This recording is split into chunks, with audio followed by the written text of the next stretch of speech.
नमस्कार दोस्तों, कहानी संसार में आज सुनिए कथाकार यशपाल की लिखी कहानी समय। पापा जी का रिटायर होने का समय ज्यों-ज्यों पास आ रहा था, वे जैसे अपने आप को दिलासा देने की कोशिश करने में लग गए। चलो भाई, हफ्ते में एक दिन की छुट्टी का जिस बेसब्री से इंतजार रहता था, वैसी छुट्टी अगर दफ्तर से हमेशा के लिए मिल जाए तो फिर इसमें निरुत्साह होने जैसी बात क्या है।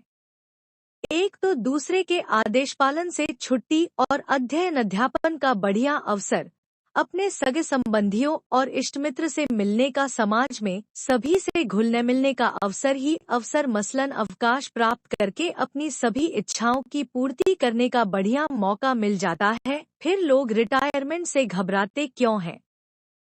पापा जी नियम कानून से रहने वाले व्यक्ति थे, जिसका पालन वे अपने अवकाश प्राप्ति के बाद भी करते रहे। वे रोज शाम को मम्मी जी के साथ बाजार तक घूमने के लिए जाते थे।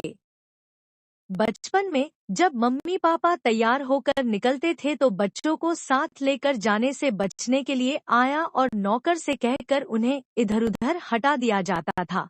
मगर एक दिन परिवार की छोटी बच्ची मम्मी जी से आकर लिपट गई कि हम बच्चे भी बाजार जाएंगे। तब से शाम को घूमने जाते समय किसी न किसी बच्चे को और कभी-कभी सभी बच्चों को हजरतगंज तक घूमने जाने का मौका मिलने भी लगा और वहां पहुंचकर अपनी मनपसंद आइसक्रीम, चॉकलेट तथा अन्य वस्तुओं की फरमाइश पूरी की जाने लगी।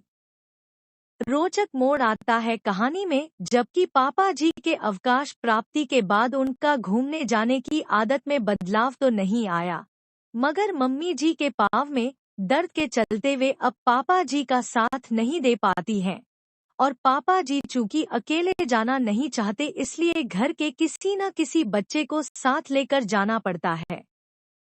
मगर अब समय बदल चुका है। वे बच्चे जो पापा जी के साथ हर समय बाजार जाने को तैयार रहते थे, अब साथ जाने से कतराने लगे, क्योंकि एक उम्र विशेष अथवा टीनेज में एक अजीब कशमकश का दौर चलता है, जिसमें बच्चों को बड़े बुजुर्गों का साथ अटपटा लगने लगता है। फिर ऐसे में यदि पार्क, रेस्तरां और होटल में संगी साथी दिख जाते हैं तो उनका करुणा और बेचारगी भरी मुस्कान को झेलना काफी कठिन हो जाता है। इसका यह अर्थ कदापि नहीं कि पापा जी अन्य बुजुर्गों के समान कोई उपदेश या जमाने में खामियां निकालने जैसी बोरिंग बातें करते थे, बल्कि उनका अनुभव और ज्ञान का दायरा अत्यंत व्यापक था, जो युवाओं को भाता ही है। मगर उससे क्या 20-22 वर्ष के लड़के लड़कियों को निजी आजादी भी चाहिए होती है। मगर उस दिन रोज की तरह शाम होते होते पिताजी की आवाज आने लगी, गंज तक चलने के लिए कोई है? मगर हर कोई जैसे उनकी आवाज को अनसुना कर रहा था। वो छोटी बच्ची जो कभी बचपन में मम्मी के साथ लिपटकर घूमने जाने की जिद करती थी, उससे कहने पर दीदी को उसने जवाब दिया, तुम भी क्या दीदी, बोर बुढ़ड़ों के साथ कौन बोर हो? उस बड़ी हो चुकी बच्ची ने आवाज दबाकर ही बात कही थी, मगर वह धीमी आवाज पापा के कानों तक पहुंच चुकी थी। पापा कुछ देर के लिए चुपचाप बैठे ही रहे, नजर फर्श पर जमा कर चेहरे पर एक विषाद भरी मुस्कान के साथ। मगर फिर उठे, हैंगर से कोट उतारा और मम्मी को आवाज देकर कहा, सुनो, कई बार पहाड़ से छड़ियां लाए हैं, तो कोई एक तो दो। एक छड़ी उठाकर मैंने कमरे में रख ली थी। पापा को उत्तर दिया, एक तो यही है चाहिए।